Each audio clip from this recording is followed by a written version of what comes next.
Hello and welcome, beloveds, to the Dr. Mumbi Show. My name is Dr. Mumbi Seraki. How you doing? How's everything going?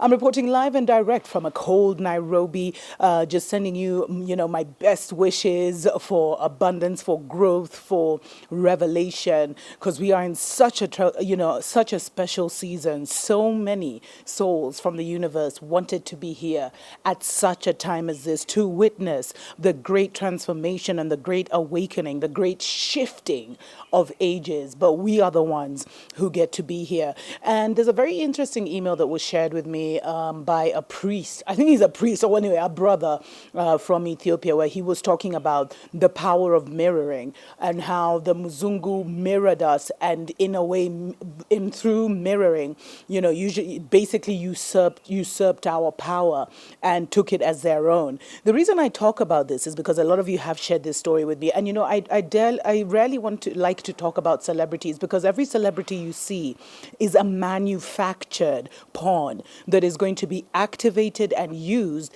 against the community they come from. And so, a lot of people reached out to me with this, with what Nick Cannon had to say, where I think he was having Professor Griffith, all-time, one of the great voices, of our community, our global black family. If you don't know him across Africa, definitely look for his teachings. It will teach you a lot.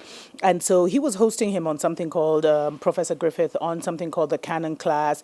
And he turned around and said, the black people are the true Hebrews, the lost tribes of Hebrews. We even said Jesus is black, but they're still saying they're the Jews. I mean, it's just like, you know what I mean?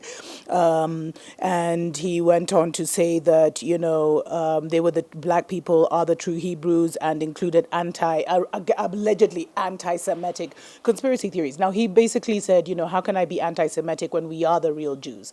And there are black Jews even in Israel today. And I don't even want to get into that, the 12 tribes or whatever, because this is what the reason I'm even bringing this up is because soon after saying this, the cat was out the bag. And so many people who don't know this truth that, the ancient Hebrews were actually black like you and me. I mean, ancient society was black like you and me. Those who don't know that, then you'll be misled, because now Nick Cannon has actually been forced to apologize. He was literally dumped by Viacom. So they cut his money like immediately.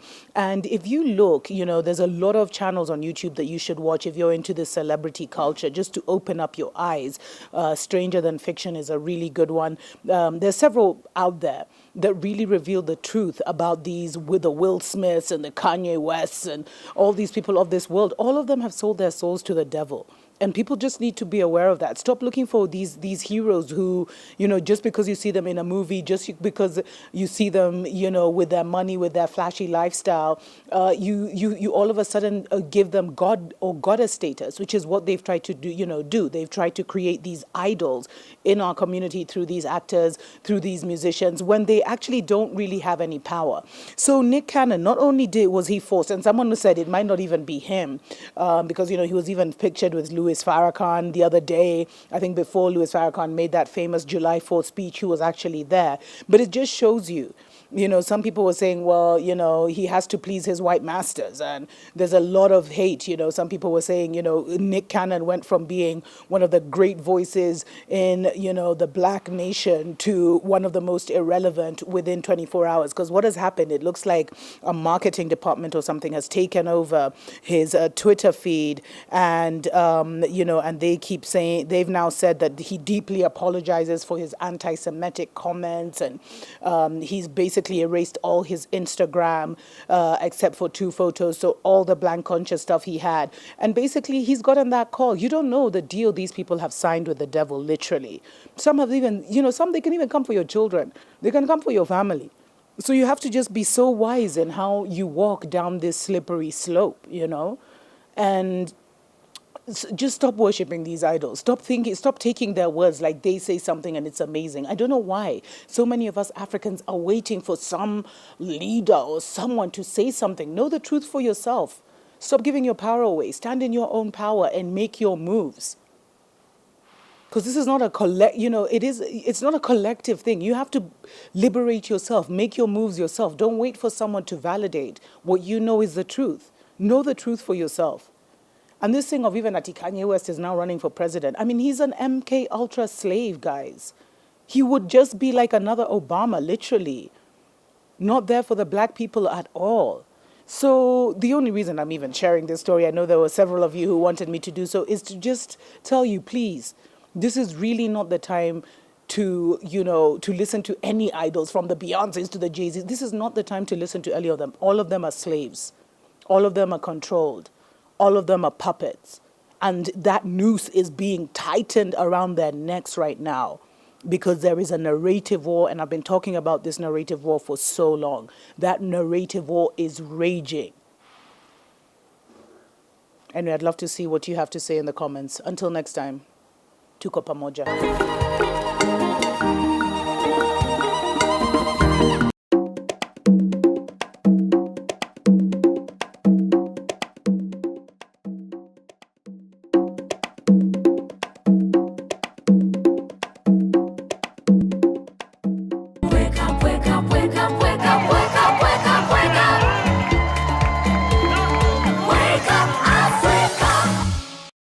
Hello and welcome to Africa Watch on the Dr. Mumbi Show. I'm even saying Africa Watch, I mean just the Dr. Mumbi Show. Wake Up Africa, the Wake Up Africa movement. I'm just excited because I found an elder who, same wavelength, same brainwave, whatever. I'm just excited, guys. You know how I am.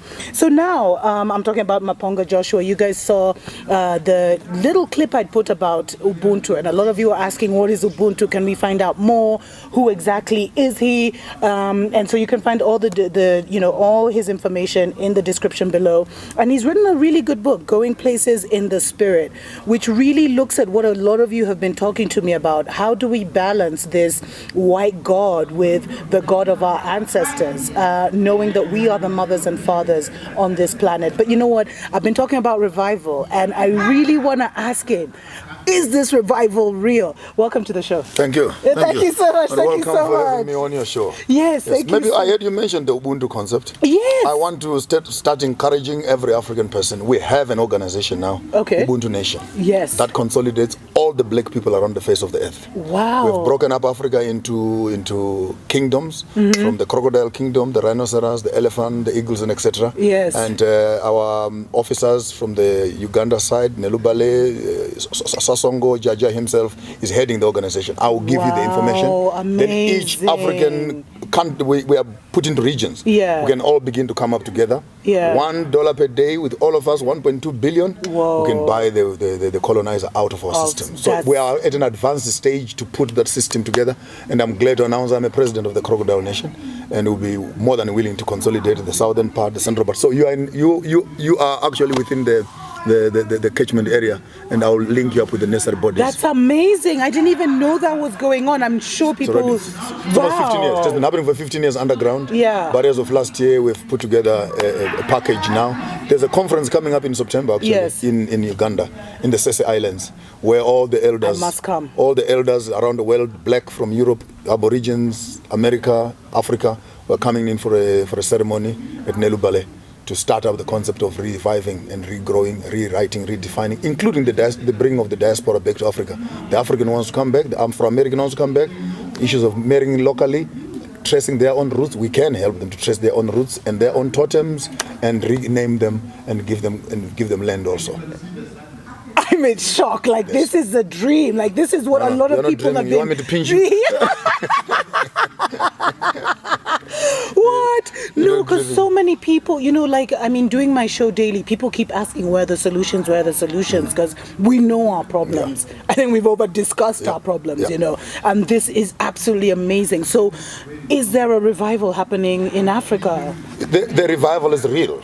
If you can look on my social page, I've put African Solutions. I'm on chapter 14 now. Wow. Where every day I'm putting up a page, 2 pages of solutions for African people, and the amount of information that we're beginning to share and interest that we've created from... I was in Nigeria last week. Yeah. I ended up in South Africa by the end of the week. I'm in Kenya here this week. I'm going to Zambia the following week. I'm in Lesotho, Swaziland, Zambia. There is a weird... feeling in the air. Yes, there is. Where the youth is asking real questions and they're seeking for real answers. And my advice is not just about gulping information. We needed to start connecting our information to our activities. We need an action plan as Africans and say how best, after learning and understanding, what must we do with this information. So, but I must admit, the revival is real.